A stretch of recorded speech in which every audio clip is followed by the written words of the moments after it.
Hello everyone, welcome back to my channel wisdom academy. हमने third class की EVS जो है केवीएस पीआरटी के लिए वो ख़त्म कर लिया है। इसके बाद हम फोर्थ क्लास की पीआरटी की बुक कर रहे हैं। पीआरटी के लिए एनसीईआरटी की बुक कर रहे हैं ईवीएस की। तो जिस सीरीज़ में हमने फर्स्ट चैप्टर कल कर लिया था और उसको बहुत अच्छे से डिटेल में एक्सप्लेनेशन भी हमने करी थी, क्या क्या पेडागोजी बन सकती है, क्या क्वेश्चन प्रीवियस ईयर में आए थे वो भी हमने डिस्कस करे थे, और जो अध्यापकों के लिए इंपॉर्टेंट पॉइंट दिए थे उसको किस तरीके से एज अ टीचर हम क्लास में कर सकते हैं, वो सब हमने लास्ट चैप्टर में डिस्कस करा था। तो सेम जो हमारा पैटर्न है वो इस चैप्टर में भी रहने वाला है, ठीक है। साथ ही इसमें हम एक एक करके एक चैप्टर करेंगे, क्योंकि चैप्टर में थर्ड क्लास के कंपैरिजन में कुछ ज़्यादा अच्छे से मटेरियल है, ठीक है। तो थोड़ा करते हैं, लेकिन ऐसा करते हैं कि अगर उसमें से कहीं से कुछ भी क्वेश्चन आ जाए तो हम उसको अच्छे से कर पाएँ, ठीक है। मतलब कहीं से कोई चीज़ रह ना जाए। तो ये चैप्टर जो है वो ये इंपॉर्टेंट है। जैसे ये चैप्टर है पार्ट 2 कान कान में। कान कान इस चैप्टर का नाम इसलिए दिया हुआ है क्योंकि देखो पहले आप इसका ओवरलुक ले लो, ठीक है। इस पूरे चैप्टर में क्या है, हमको क्या पढ़ना है। सो बेसिकली ये जो चैप्टर है हमारा जानवरों से रिलेटेड, पक्षियों से रिलेटेड है। तो हम उसमें बहुत सारी चीज़ें पढ़ेंगे, उनके रिगार्डिंग बहुत सारी चीज़ें जानेंगे कि क्या होता है, कैसे होता है। और वो क्वेश्चन भी हम डिस्कस करेंगे जो सीटेट के पेपर में आए हुए हैं, क्योंकि पीआरटी में तो फिलहाल इसमें से कोई क्वेश्चन नहीं आया हुआ, सीटेट में आया हुआ है।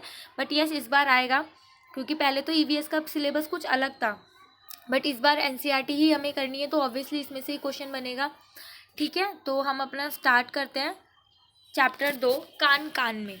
तो फर्स्ट अगर आप इसमें इमेज देखोगे तो देखो इसमें क्या करा हुआ है, जब बच्चों जो हाथी है उसको कान, मतलब सबके कान चेंज कर दिए हैं। यहाँ पे आप बहुत सारे जानवर देख सकते हो। तो बहुत सारे जानवर हैं यहाँ पे जिनके सबके ना कान चेंज कर दिए, मतलब आपस में पलट दिए हैं। ये देखो हाथी को चूहे के कान लगा दिए, जिराफ को हाथी के कान लगा दिए, और ये शायद डॉगी है जिसको खरगोश के कान लगा दिए, है ना। हिरन को कुत्ते के कान लगा दिए, है ना। और चूहे को बिल्ली के कान लगा दिए, जिसके भी मतलब कुत्ते के लगाए हैं शायद, है ना। तो मतलब आप ये देख सकते हो। अब ये कह रहा है कि क्या ये अजीब लग रहे हैं। चित्र बनाने वाले ने जानवरों के कान उलट पुलट कर दिए हैं। जानवर को सही जानवर के साथ जोड़ो, नीचे लिखो किस जानवर के सिर पर किसके कान है, ठीक है। तो अच्छे से देखना है, बच्चों के लिए एक्टिविटी है कि किसको किसके कान लगे हमें बताना है। भैंस के कान है या बिल्ली को, खरगोश को किसके कान लगे हैं, ये सारी चीज़ें हमें बतानी है, ठीक है। और जैसे हाथी को चूहे के लगे हैं, खरगोश को किसके कान लगे हैं, जिराफ के, हाँ जिराफ के कान लगे हैं। चूहे को ये कौन है, मतलब गधा है या कुत्ता है मुझे समझ नहीं आ रहा, शायद उसके कान लगे हैं। और जिराफ को हाथी के कान लगे हैं, कुत्ता ही है वो, है ना, कुत्ता ही है वो। कुत्ते को खरगोश के कान लगे हैं। भैंस को हिरन के कान लगे हैं, और हिरन को भैंस के कान लगे हैं, मतलब आपस में इंटरचेंज कर दिए। तो इस तरीके से इन्होंने ये लगा रखा है, ठीक है। अब हमें क्या करना है, थोड़ा सा डिटेल में जानवरों के बारे में डिस्कशन करनी है कि क्या किनके अंदर क्या विशेषताएं होती हैं। क्योंकि देखो हर कोई इंसान ना एक दूसरे से अलग होता है, हर एक इंसान एक दूसरे से अलग होता है। सारे ही लोग, जैसे जानवर हैं वो भी जिंदा हैं, पौधे हैं वो भी जिंदा हैं। आपको पता है कि यहाँ पर जो स्पेशीज़ है 90 लाख प्रजातियाँ पाई जाती है। मीन्स जो जिंदा रहने वाले लोग हैं ना, उसमें से मनुष्य सिर्फ एक है, और ऐसी 90 लाख प्रजातियाँ पाई जाती है। लेकिन इंसान एक ऐसा प्राणी है जो क्वेश्चन कर सकता है, मीन्स जो सोच सकता है। जैसे जो जानवर हैं, जो प्लांट्स हैं, जो इंसेक्ट हैं, जिंदा तो वो भी हैं, लेकिन उनके पास ना सोचने समझने की क्षमता नहीं है।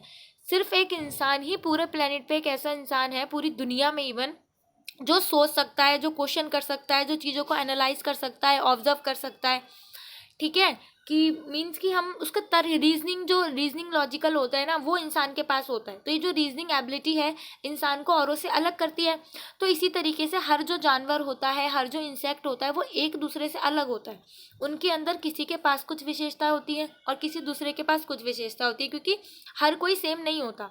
और अगर हर कोई सेम होने लगेगा तो फिर विभिन्नता ही नहीं रहेगी, सब बोरिंग, सब कुछ सेम रहेगा, तो वो भी चीज़ सही नहीं है। तो इस चैप्टर में हम इंसान को छोड़ के यही डिस्कस करने वाले हैं कि जो जानवर हैं वो किस तरीके से एक दूसरे से अलग है, किस जानवर में क्या विशेषता होती है, किस में नहीं होती, ठीक है। वो सब हम डिस्कस करने वाले हैं। तो हम आगे बढ़ते हैं। अलग अलग जानवरों के कान अलग अलग तरह के होते हैं। सूची में दिए गए जानवरों में से किन के कान तुम बाहर देख पाते हो और किन के नहीं, उनके नाम तालिका में लिखो। तो देखो कुछ इसमें बोला है कि कुछ जानवर, अभी हम इनकी विशेषताएं भी पढ़ेंगे। जैसे इसमें बोल रहा है कि कुछ जानवर जो होते हैं उनके कान बाहर होते हैं, कुछ के अंदर। तो अब अभी हम थोड़ा सा डिफ्रेंशिएट कर ले। इसके बाद हम ये भी पढ़ेंगे कि जिनके कान अंदर होते हैं उनकी क्या विशेषताएं होती हैं और जिनके कान बाहर होते हैं उनकी क्या विशेषताएं होती हैं। जैसे जानवर है, हम जैसे इंसान है, सॉरी जैसे इंसान है, हम सबके कान बाहर होते हैं, हम सबके कान देख पाते हैं, ठीक है। तो सेम विद एनिमल्स, बट कुछ एनिमल्स ऐसे होते हैं जिनके हम कान नहीं देख पाते और कुछ के देख पाते हैं। तो आपसे इसमें वही डिफ्रेंशिएट करने के लिए बोला हुआ है कि हमें पता लगाना है। जैसे हिरन है, इसके कान हम देख पाते हैं, ठीक है, तो हम इसमें लिखेंगे जिसके कान बाहर दिखाई देते हैं उसमें, क्योंकि हिरन के कान दिखते हैं। चीता, चीता के कान भी दिखते हैं। सुअर, सुअर के कान भी दिखते हैं। मेढक, मेढक के कान नहीं दिखते, ठीक है, मेढक के कान नहीं दिखते, तो हम इसमें लिखेंगे जिसके कान बाहर दिखाई नहीं देते हैं। फिर है चिड़िया, चिड़िया के कान भी नहीं दिखते। बत्तख के कान भी नहीं दिखते। मछली के कान भी नहीं दिखते। फिर है भैंस, भैंस के कान भी नहीं दिखते। अब देखो आप में से कुछ को क्वेश्चन आ रहा होगा कि चिड़िया, मेढक, मछली, मीन्स हम इनको जानवरों की श्रेणी में क्यों ला रहे हैं, क्योंकि चिड़िया तो पक्षी है, बत्तख तो पक्षी है, ठीक है।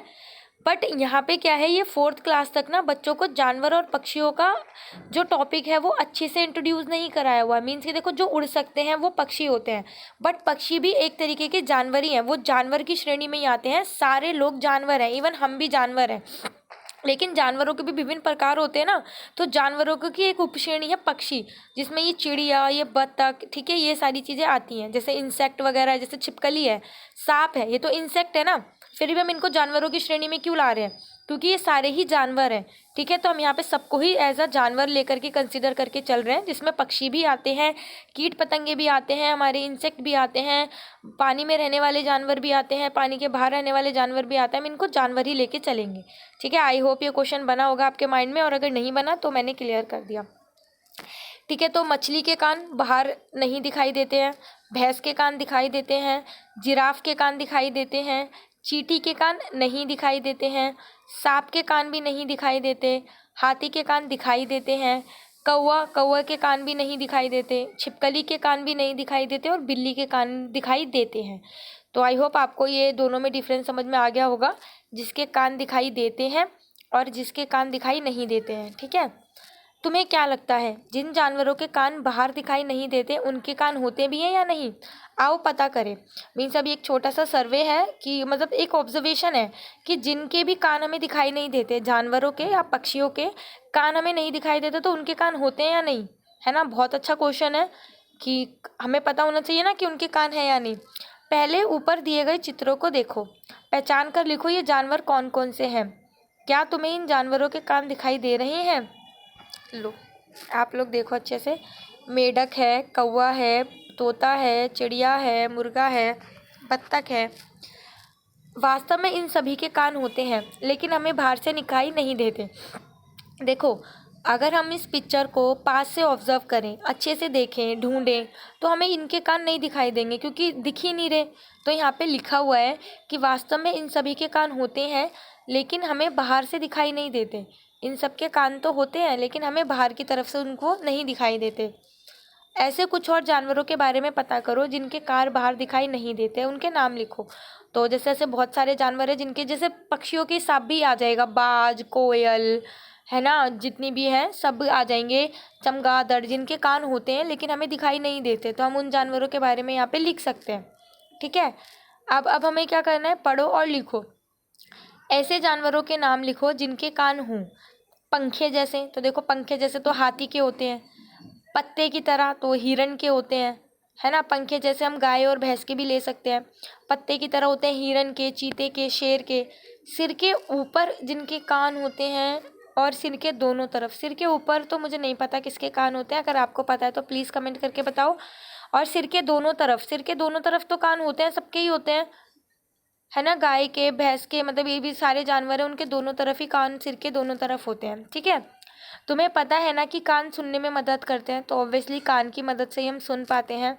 कुछ जानवरों के कान बाहर दिखते हैं और कुछ के नहीं, ये हम बहुत अच्छे से पढ़ के आ चुके हैं कि कुछ जो जानवर हैं उनके बाहर से कान दिखते हैं और नहीं, बाकियों के नहीं दिखते, लेकिन उनके सिर के दोनों तरफ छोटे छोटे छेद होते हैं, ठीक है। कान नहीं होते, जिनके कान हमें नहीं दिखते तो उनके कान नहीं होते, लेकिन उनके दोनों तरफ छोटे छोटे छेद होते हैं। ये पंखों से ढके रहते हैं।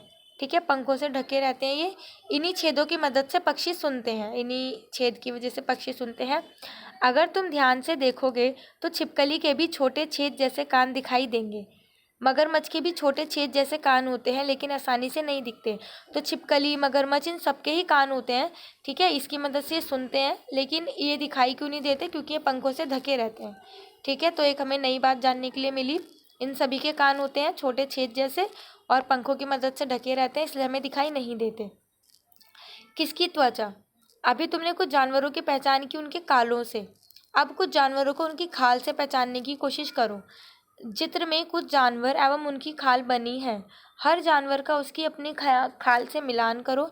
जानवरों के चित्रों में उनके शरीर पर खाल के डिज़ाइन भी बनाओ। तो देखो, अगर ये जो फर्स्ट है वो हिरन की होगी, है ना। फर्स्ट जो है हिरन की खाल है, सेकंड जो है गिलहरी की खाल है, थर्ड जो है चीते की खाल है, चीता, और जो चौथा है जो लेपर्ड होता है ना, लेपर्ड की, अच्छा घोड़ा है। ओके, तो घोड़ा कौन सा होगा? और लास्ट वाला तो जिराफ है। ठीक है, लेकिन जिराफ की पिक्चर नहीं दी हुई इन्होंने। लास्ट वाली तो जिराफ की है, वो पिक्चर नहीं दी हुई इन्होंने। तो कोई बात नहीं, लास्ट वाला हम जो है घोड़े में हो जाएगा, घोड़ा ऐसा हो जाएगा। तो फर्स्ट जो है हमारी खाल वो हिरन की है, सेकंड जो है गिलहरी की, थर्ड जो है शेर की, शेर का चित्र दिया हुआ इन्होंने, है ना, नीचे शेर बना हुआ है तो शेर है। चौथा हमारा टाइगर है, और पांचवा जिराफ या घोड़ा इन्होंने दिया हुआ है। सो वो ठीक है, उसकी खालों से हमने इनको पहचान लिया। जानवरों की खाल पर डिज़ाइन उनके शरीर पर बाल होने के कारण होते हैं। ठीक है, तो ये इस तरीके के जो डिज़ाइन है ना, ये कुछ नहीं है, ये उनके शरीर के बाल हैं। तो जो जानवर हैं, जो उनके शरीर पर ये डिज़ाइन है, ये उनके बालों की वजह से है। क्या तुमने कभी ऐसे जानवर देखे हैं जिनके बाल हट गए या हटा दिए गए हों? सोचो, अगर उनकी खाल से बाल हटा दिए जाएं तो जानवर कैसे दिखाई देंगे? ना रहेगा रंग और ना ही डिज़ाइन। ठीक है, तो यहाँ पे देखो, आप लोग भी सोचो।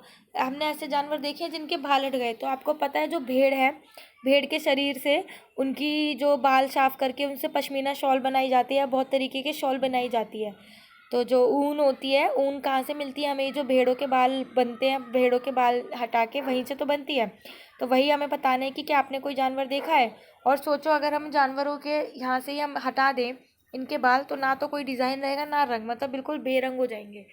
ये उनके बाल ही होते हैं जो डिज़ाइन बनते हैं। ठीक है, अब ये कह रहे हैं नीचे कुछ जानवरों के नाम लिखे हैं, इनमें से कुछ को तुमने शायद देखा भी हो। तो बहुत सारे देखे हमने, जैसे मेढक, चूहा, मुर्गी, कौवा, बिल्ली, ऊँट, हाथी भी देखा होता है, मोर, चिड़िया, बतख, कबूतर, गाय, भैंस, छिपकली, ये सारे हमने देखे हैं।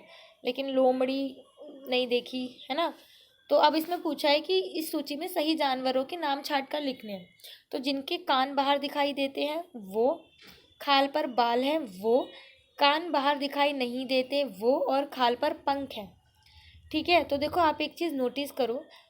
यहाँ से मैं आपको नोटिस करती हूँ, मीन्स हमें ये एक्टिविटी करने की ज़रूरत नहीं है, लेकिन मैं आपको एक चीज़ यहाँ से नोटिस कराती हूँ कि देखो, जिन जानवरों के कान बाहर दिखाई देते हैं ना, उनके ही खाल पर बाल होते हैं।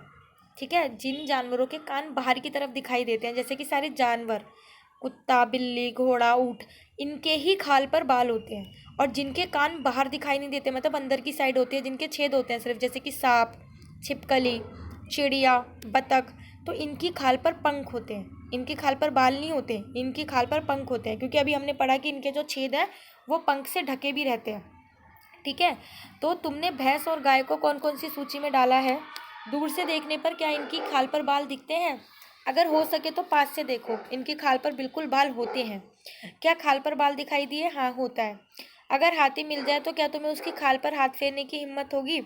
क्या तुम जानते हो कि हाथी की खाल पर भी बाल होते हैं? तो बेसिकली देखो, ये यही कहना चाह रहा है कि जिनके भी शरीर पर बाहर की तरफ कान होते हैं, उनके शरीर पर बाल होते हैं, और जिनके शरीर पर पंख, मतलब कान अंदर की तरफ होते हैं या फिर छेदनुमा होते हैं, उनके शरीर पर पंख होते हैं। तो ये इंपॉर्टेंट पॉइंट है। ठीक है, पेपर के पॉइंट ऑफ व्यू से भी यहाँ से क्वेश्चन बन सकता है बहुत आराम से। तो ये चीज़ है। ठीक है, आपको ये चीज़ ध्यान रखनी है। पता लगाओ इनमें से कौन से जानवर अंडे देते हैं। अंडे देने वाले जानवरों के नाम हरे बॉक्स में लिखो। तो हमें ये कोई एक्टिविटी करने की ज़रूरत नहीं है, बट येस ये बहुत इंपॉर्टेंट पॉइंट है। मैं आपको यहाँ से एक पॉइंट और इम्पॉर्टेंट बताऊँ कि जिनके शरीर पर बाल होते हैं और कान बाहर की तरफ होते हैं वो बच्चा करते हैं, मतलब बच्चे को जन्म देते हैं। और जिनके कान छेदनुमा होते हैं या जिनके पंख से ढके रहते हैं वो अंडे देते हैं। ठीक है, आपको ये याद रखने की ज़रूरत नहीं है कि कौवा अंडे देता है, चिड़िया अंडे देती है, बिल्ली बच्चे देती है, कुत्ते बच्चे देता है, मगरमच्छ अंडे देता है। ये सब आपको याद रखने की ज़रूरत नहीं है। आपको क्या याद रखना है, जिनके शरीर पर बाल होते हैं या कान बाहर की तरफ होते हैं वो सारे जो लोग हैं अंडे देते हैं, मतलब बच्चे देते हैं, बच्चे करते हैं, बच्चों को जन्म देते हैं। जैसे कुत्ता जो है पिल्ले देता है, बिल्ली जो है किटन्स पप देती है ना, तो ये हमें याद रखना है। शेर बच्चे को जन्म देता है, शेरनी। सेम ऐसे ही होता है जिनके शरीर पर पंख होते हैं, शरीर पर पंख होते हैं, कान बिल्कुल अंदर की तरफ होते हैं छोटे, वो अंडे करते हैं। ठीक है, वो अंडे देते हैं। अब चाहे वो चिड़िया हो या चाहे कबूतर हो, चाहे बतख हो, चाहे कौवा हो, चाहे मेढक हो, चाहे सांप हो, ये सारे अंडे देते हैं। ठीक है, अब देखो, अब यहाँ से थर्ड लाइन से पढ़ते हैं।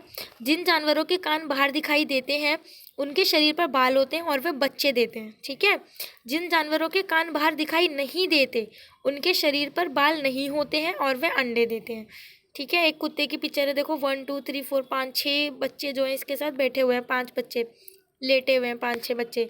तो ये क्या है, ये बच्चों को जन्म देते हैं। ठीक है, अब ये छोटी सी एक्टिविटी अपने आसपास के बारे में करना, ये स्किप कर देते हैं, कोई मतलब नहीं है इसको पेपर में आने का, इतना इम्पोर्टेंट नहीं है। आगे एक इम्पोर्टेंट पॉइंट है उसके साथ ही चलते हैं।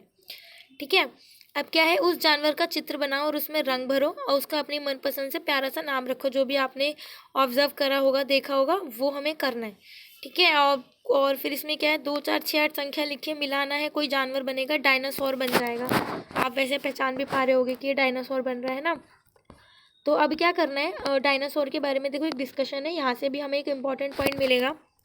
बहुत बहुत साल पहले धरती पर डायनासोर थे, लेकिन अब नहीं।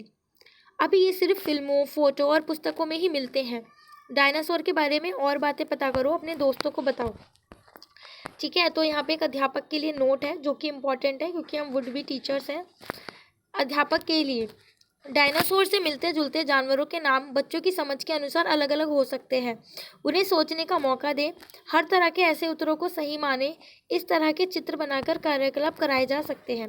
मीन्स देखो, यहाँ पे आपको क्या करना है, बच्चों को ना डायनासोर के बारे में बोलना है। पहले तो आप डायनासोर के बारे में बताओगे कि बहुत साल पहले डायनासोर थे, ये वो ऐसे करके। फिर आप बताओ कि कौन कौन से जो है डायनासोर की फैमिली से हो सकते हैं, मीन्स कौन कौन से डायनासोर से मिल सकते हैं। तो देखो यहाँ पे पहले वैसे तो हिप्पोपोटेमस का चित्र दे रखा है। ठीक है, यहाँ पे लिखा हुआ है ना डायनासोर के बारे में, देखो ऊपर बात हो रही है, लेकिन यहाँ पे हिप्पोपोटेमस की बात हो रही है। तो ज़रूरी नहीं है देखो कि जो क्लास के बच्चे हैं वो हिप्पोपोटेमस के बारे में ही बताएं। बच्चे अपने अकॉर्डिंग किसी का भी आंसर कर सकते हैं और हमको सबको ही सही करना है। ठीक है, कंसिडर करना है, क्योंकि यहाँ पे लिखा है कि हर तरह के ऐसे उत्तरों को सही माने। तो बच्चा जो भी उत्तर दे रहा है ना वो उसको सही मानना है। फिर उसके बाद बच्चों को थोड़ी सी और मतलब हमको डिस्कशन कराना है। देखो हिप्पोपोटेमस है, यानी कि हिप्पोपोटेमस डायनासोर की फैमिली का है। ठीक है, बट बहुत सारे ऐसे जानवर हैं जो और डायनासोर की फैमिली से हैं, जैसे छिपकली, मगरमच्छ। तो आपको क्या करना है, बच्चों को डायनासोर से इंट्रोड्यूस करा करके आप बता सकते हो कि मगरमच्छ भी है, जो घड़ियाल है, मगरमच्छ है, छिपकली है, ये सारी किसकी फैमिली की है, डायनासोर की। बस फैमिली छोटी बड़ी है। तो यहाँ पे एक अच्छा सा डिस्कशन, एक हेल्दी डिस्कशन बच्चों के बीच में हो सकता है। और डायनासोर के लिए आप भी मीन्स पढ़ सकते हो। इस जानवर को देखो, इसका नाम लिखो। क्या तुम जानते हो ये हमारा राष्ट्रीय पशु है? तो चीता हमारा राष्ट्रीय पशु है। ये कहाँ रहता है? दुनिया में इस जानवर की संख्या कम होती जा रही है। चर्चा करो क्यों? क्योंकि भाई सब शिकार करते हैं फिर इनकी खाल बेचते हैं, इसलिए। बट यहाँ से आपका इंपॉर्टेंट क्वेश्चन बनता है कि सबसे ज़्यादा बाघ कहाँ पाए जाते हैं। ठीक है, तो ऑब्वियसली इंडिया में सबसे ज़्यादा बाघ मध्य प्रदेश में है। मैं आपको हमेशा बोल देती हूँ कि ये आपके लिए होमवर्क है, आप यहाँ से क्वेश्चन कर सकते हो, ये कर सकते हो, बट आप लोग करते नहीं हो, उसको छोड़ देते हो। तो अभी ये जो क्वेश्चन है ना, आप इसका आंसर कमेंट में करके बताओगे कि इसका आंसर क्या है। और अगर अभी आप वीडियो देखते समय तुरंत के तुरंत गूगल कर लोगे तो ये लॉन्ग टर्म के लिए आपकी मेमोरी में सेव हो जाएगा, ठीक है। तो देखो दुनिया में जानवर की संख्या कम होती जा रही है ऑब्वियसली, तो यहाँ से क्वेश्चन क्या बनता है कि सबसे ज़्यादा बाघ कहाँ पर है, किस राज्य में है। तो सबसे ज़्यादा बाघ है मध्य प्रदेश में, बट आपको मुझे कमेंट करके बताना है इसकी संख्या कितनी है, ठीक है। मध्य प्रदेश में बाघों की संख्या कितनी है, फर्स्ट क्वेश्चन। सेकंड है कि दूसरे नंबर पे सबसे ज़्यादा बाघ कहाँ पर है, गुजरात में या यूपी में या कहाँ पर, ठीक है। दूसरे नंबर का भी स्टेट आपको बताना है कमेंट करके, ये आपका होमवर्क है जो आप अभी के अभी करोगे। फिर नेक्स्ट है अपना पक्षी बनाने, एक छोटी सी एक्टिविटी दी हुई है, इस तरीके से पक्षी बना सकते हैं आप, सबने किया ही होगा, ठीक है। और एक है छोटा सा कि कागज़ का पक्षी बनाने के लिए कागज़ दोनों तरफ से अलग अलग रंग का हो तो पक्षी सुंदर बनेगा। तो एक्टिविटी आपको करनी है तो कर लेना, बट हमारा ये चैप्टर जो सेकंड था ये यहाँ तक इतना ही था। जो इम्पोर्टेंट पॉइंट थे वो हमने डिस्कस करे, जो प्रीवियस ईयर पेपर में इसमें से जो क्वेश्चन आया था वो बताया था, अंडे वाला और बाल वाला, और अभी आता है तो आप कर लोगे। और आई होप आपको ये चैप्टर अच्छे से समझ आया होगा।